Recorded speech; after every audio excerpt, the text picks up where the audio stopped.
Hello बच्चों, जावा सीखने के लिए मेरे यूट्यूब चैनल टीचिंग एकेडमी में आपका स्वागत है। आज की इस क्लास में हम लोग पढ़ेंगे how many types of variables in Java. तो वेरिएबल के बारे में तो आपको पता है कि वेरिएबल किसी भी प्रोग्रामिंग लैंग्वेज का बहुत ही इम्पोर्टेंट एलिमेंट होता है।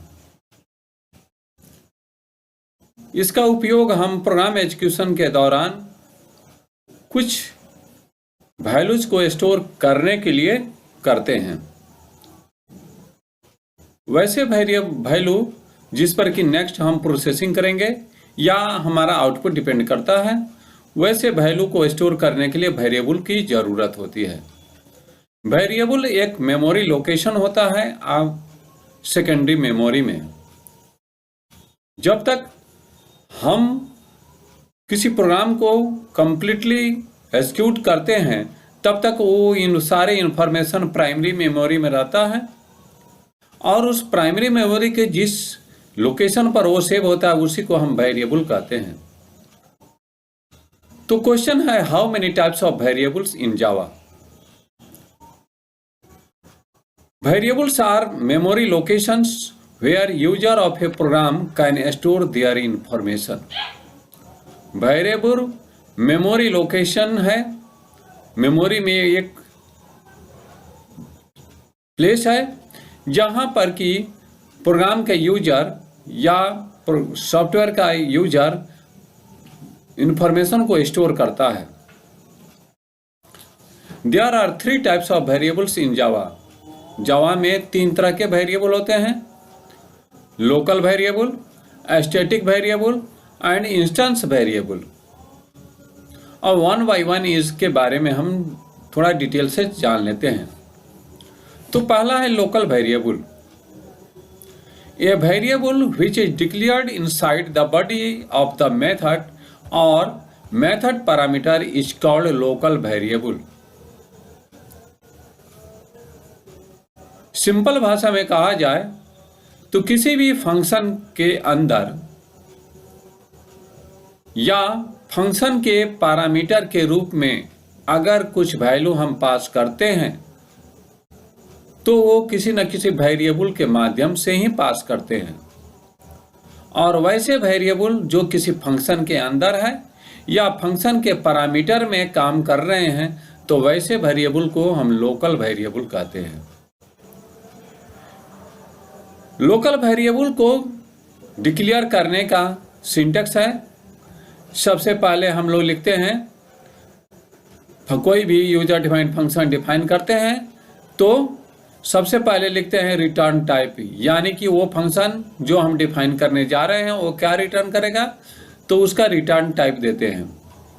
उसके बाद फंक्शन का नाम होता है और उसके बाद पैरेंथेसिस में पैरामीटर होता है जिस पर कि हमारा वो फंक्शन कंप्लीट प्रोसेसिंग करेगा और फाइनली आउटपुट देगा। यहाँ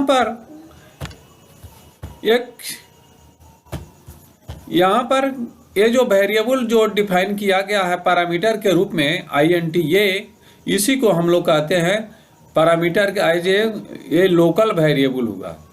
ठीक है ना, एक लोकल वेरिएबल हुआ जो कि फंक्शन के पैरामीटर को सेंड किया जा रहा है। और दूसरा ये फंक्शन के अंदर है तो इसको भी हम लोकल वेरिएबल कहते हैं। ठीक है ना, यानी किसी फंक्शन के बॉडी में या फंक्शन के पैरामीटर में अगर कोई वेरिएबल सेंड किया जा रहा है तो वैसे वेरिएबल को लोकल वेरिएबल कहते हैं। ठीक है ना, दूसरा है इंस्टेंस वेरिएबल। ठीक है ना, इंस्टेंस वेरिएबल वैसे वेरिएबल को कहते हैं जो कि इंस्टेंस के लेवल पर एक्सेस होता है। जैसे फॉर एग्जांपल, ये variable which is declared inside the class but outside of all the method और function in a class is called instance variable. यानी वैसे वेरिएबल जो क्लास के अंदर डिक्लेयर किया जाता है लेकिन क्लास के अंदर जितने सारे मेथड हैं उनसे बाहर उसको डिक्लेयर किया जाता है, तो वैसे वेरिएबल को इंस्टेंस वेरिएबल कहते हैं। इंस्टेंस वेरिएबल का वैल्यू प्रत्येक ऑब्जेक्ट, क्लास के प्रत्येक ऑब्जेक्ट के लिए डिफरेंट भी हो सकता है और सेम भी हो सकता है।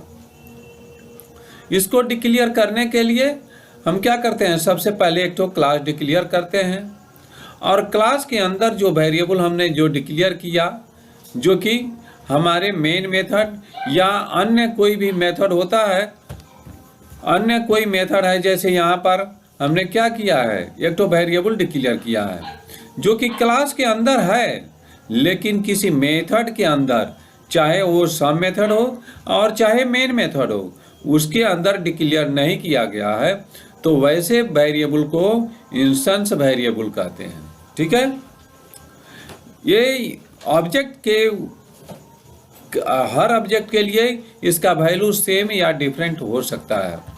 और तीसरा है स्टैटिक वेरिएबल। ठीक है ना, स्टैटिक वेरिएबल क्लास के अंदर डिफाइन होते हैं। ठीक है ना, और वो लोकल वेरिएबल के ही जैसा होते हैं। स्टैटिक वेरिएबल, ये variable which is declared with the help of a static keyword, ये लोकल वेरिएबल के ही जैसा होता है, लेकिन इसके पहले स्टैटिक कीवर्ड लगा हुआ है। जैसे यहाँ पर देखिए स्टैटिक वेरिएबल, ठीक है ना, स्टैटिक बस सिंपल जो लोकल वेरिएबल या सामान्य इंस्टेंस वेरिएबल जो डिक्लेयर करते हैं उसी के जैसा डिक्लेयर करते हैं, लेकिन इसके पहले स्टैटिक कीवर्ड लगा रहता है। स्टैटिक वेरिएबल क्लास लेवल पर डिक्लेयर किया जाता है। ठीक है, और इसको एक्सेस करने के लिए क्लास के साथ डॉट ऑपरेटर लगा के हम लोग उसको एक्सेस करते हैं, या सिंपल वेरिएबल के जैसा उसको एक्सेस कर लेते हैं। इसको हम लोग एक प्रोग्राम के माध्यम से समझने का प्रयास करेंगे। चलिए हम अपने विजुअल स्टूडियो कोड एडिटर में चल रहे हैं और यहाँ पर इसका एग्जाम्पल हम देख रहे हैं। जैसे यहाँ पर समय बचत के लिए पहले से ही हम प्रोग्राम एक तो क्रिएट किए हुए हैं। यहाँ पर क्लास के अंदर, ये क्लास के अंदर हम वेरिएबल n डिक्लेयर किए हैं जो कि इंटीजर टाइप का है और वैल्यू उसका 10 है। दूसरा वेरिएबल हम डिक्लेयर किए हैं m, जो कि वैल्यू कंटेन करता है 20 और इंटीजर टाइप का है, और इसके पहले स्टैटिक कीवर्ड लगा हुआ है, यानी स्टैटिक वेरिएबल है ये। और आपको पता है कि किसी भी जावा के प्रोग्राम में एटलीस्ट एक तो फंक्शन होता है जिसका नाम मेन है। तो मेन के अंदर हमने एक और वेरिएबल डिक्लेयर किया है x, ठीक है ना, और x को 30 वैल्यू असाइन किया है। ठीक है ना, उसके बाद क्लास A का हमने इंस्टेंस क्रिएट किया है। तो इंस्टेंस क्रिएट करने के लिए न्यू ऑपरेटर का यूज करना होता है। तो क्लास का नाम दिया है, उसके बाद जो ऑब्जेक्ट का नाम देना चाह रहे हैं ओबीजे दिए हैं, और उसके बाद कंस्ट्रक्टर का नाम देके एक इंस्टेंस क्रिएट कर लिए। अब ये सारे variable, instance variable, static variable और लोकल वेरिएबल का वैल्यू हमको शो कराना है। तो हमको तो पता है कि सिस्टम क्लास के माध्यम से हम वैल्यू को मॉनिटर पर डिस्प्ले करा सकते हैं। तो हमने कॉल किया सिस्टम क्लास को, सिस्टम क्लास के प्री डिफाइंड ऑब्जेक्ट आउट को कॉल किया, और आउट ऑब्जेक्ट के मेथड जो प्रिंट एलन है उसको हमने कॉल किया और मैसेज को शो करा रहा हूँ। यहाँ पर सबसे पहले हमने इंस्टेंस वेरिएबल का वैल्यू शो करा रहा है। तो इंस्टेंस वेरिएबल का वैल्यू शो कराने के लिए ऑब्जेक्ट की ज़रूरत होती है, और डॉट ऑपरेटर के माध्यम से उसके मेंबर को एक्सेस करते हैं। तो अभी जो हमने ऑब्जेक्ट क्रिएट किया है और इस ऑब्जेक्ट के ठीक है, लोकल वेरिएबल के वैल्यू को डिस्प्ले करा दिए, और उसके बाद अब हम क्या कर रहे हैं, स्टैटिक वेरिएबल के वैल्यू को डिस्प्ले करा रहे हैं। तो स्टैटिक वेरिएबल के वैल्यू को डिस्प्ले कराने के लिए सिंपल, जैसे हम वेरिएबल को कॉल करके उसके वैल्यू को डिस्प्ले करा देते हैं वैसे भी करा सकते हैं, या क्लास के साथ डॉट ऑपरेटर को यूज करके हम एक्सेस कर सकते हैं। ठीक है ना, तो इसलिए ये m जो स्टैटिक वेरिएबल है वो डायरेक्टली m भी कॉल कर लिए, या ये डॉट m हम कर ले हैं। उसके बाद तीसरा लोकल वेरिएबल है। लोकल वेरिएबल को बस सिंपली हम उसके उसके वैल्यू को देके हम डिस्प्ले करा ले रहे हैं। और इस तरह से ये प्रोग्राम को एग्जीक्यूट करके कंट्रोल एस करके और इसको रन करा के हम देख लेते हैं। ठीक है, देख रहे हैं यहाँ पर n इजकल टू 10 हो गया, यहाँ पर n इजकल टू 10 है, m इजकल टू 20 है, x इजकल टू 30 है। तो n का वैल्यू 10 कर दिया। m को दो ढंग से हम कर रहे हैं, या तो इंडिपेंडेंटली या क्लास के साथ कर रहे हैं, तो दोनों का वैल्यू डिस्प्ले करा रहा है। और तीसरा है लोकल वेरिएबल। ठीक है ना। इस तरह से जावा में 3 तरह के वेरिएबल होते हैं और उसको हम लोग 1 बाय 1 एक्सेस करते हैं। ठीक है ना। अब दूसरा क्वेश्चन है कि ए स्टैटिक वेरिएबल और लोकल वेरिएबल में क्या डिफरेंस है।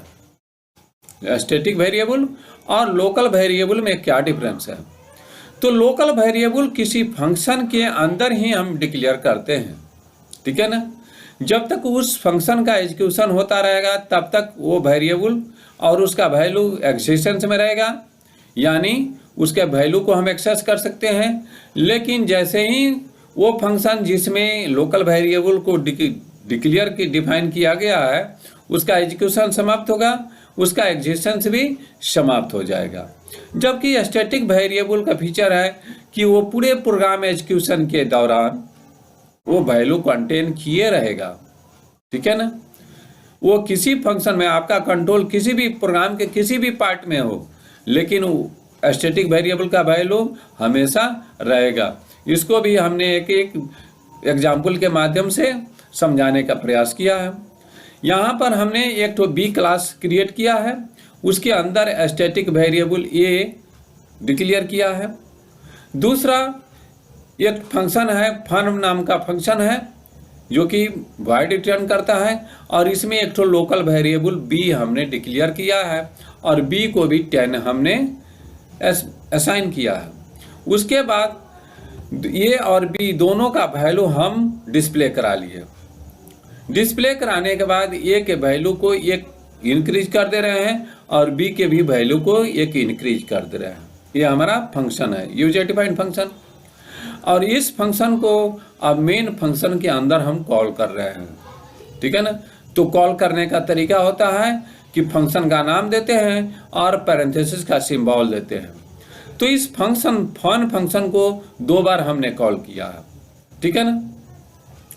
तो पहला बार जब हम एग्जीक्यूट कॉल किए हैं तो यहाँ से कंट्रोल जाएगा इसमें, उस परिस्थिति में बी में ए में तो 10 है, ये है ही, बी में भी 10 है। तो ए और बी का वैल्यू डिस्प्ले कर दिया। ए के जगह पर 10 और बी के जगह पर 10 हो जाएगा। उसके बाद ए के वैल्यू को इंक्रीज कर दे रहे हैं और बी के वैल्यू को इंक्रीज कर दे रहे हैं। तो ए का वैल्यू तो एक इंक्रीज हो जाएगा, लेकिन बी का वैल्यू सेम का सेम रहेगा, क्योंकि ये लोकल वेरिएबल है। लोकल वेरिएबल का एग्जिस्टेंस जैसे ही प्रोग्राम का एग्जीक्यूशन समाप्त होता है उसका भी एग्जिस्टेंस समाप्त होता है। इसको हम लोग प्रोग्राम रन करा के देखेंगे। ठीक है ना। और उसके बाद रन करा रहे हैं। ठीक है, ठीक है ना। देख रहे हैं ये इजकल टू 10 यह स्टैटिक वेरिएबल का वैल्यू है और ये है लोकल वेरिएबल।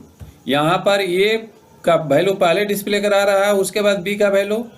ठीक है ना। और उसके बाद ए के वैल्यू को एक इंक्रीज कर दे रहे हैं और बी के भी वैल्यू को इंक्रीज कर दे रहे हैं। लेकिन जैसे ही प्रोग्राम टर्मिनेट हो, ये फंक्शन में से कंट्रोल बाहर निकल रहा है, इसका एग्जिस्टेंस ही समाप्त हो जा रहा है। लेकिन ये अपना वैल्यू कंटेन किए हुए रहता है, जबकि लोकल वेरिएबल कंट्रोल के साथ ही उसका एग्जिस्टेंस समाप्त हो जाता है। तो इसलिए वो प्रीवियस वैल्यू को ही शो कर रहा है, जबकि स्टैटिक वेरिएबल एक इंक्रीज होके दूसरा बार में शो कर रहा है। इस तरह से हम लोग स्टैटिक वेरिएबल और लोकल वेरिएबल का डिफरेंस जान लिए। हमको उम्मीद है कि आपको ये बात बहुत अच्छे से समझ में आई होगी। आप हमारी चैनल टीचिंग एकेडमी को लाइक कीजिए, सब्सक्राइब कीजिए और दोस्तों के बीच में शेयर कीजिए। फिर नेक्स्ट क्लास में मिलते हैं। धन्यवाद।